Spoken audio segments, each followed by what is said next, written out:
Frank and I are off to Ironbridge tomorrow to visit my granddaughter, so I'm going to make us some breakfast cookies. It's a recipe out of the Toronto Sun from 20 years ago.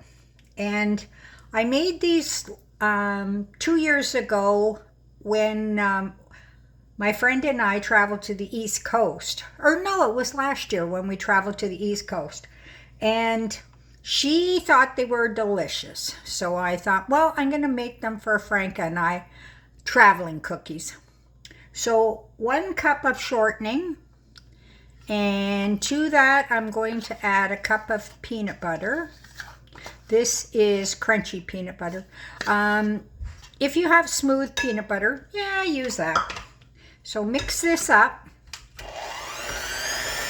Now I'm going to beat in 1/2 cup of white sugar and 1/4 cup of brown sugar.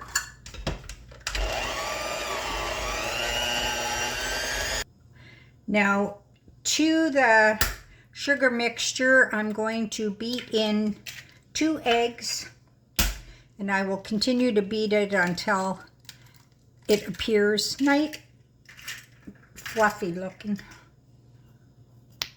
I have measured out 1.5 cups of all-purpose flour. To the flour, I'm going to add a teaspoon of baking soda, a teaspoon of baking powder, a teaspoon of cinnamon,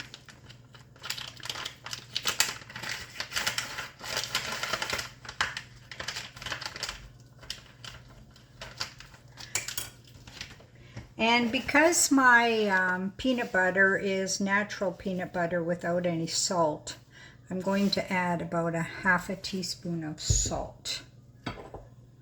So I'm just going to mix that up.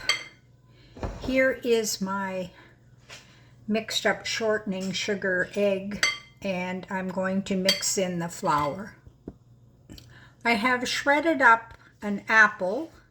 So 1 apple, 1 3/4 cups of oatmeal, and the recipe calls for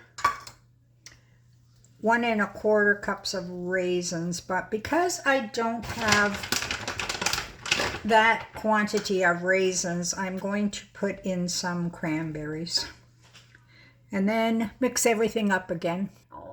I've got most of it mixed up, and last I'm going to add 1/2 cup of coconut and then continue to mix it until everything is mixed.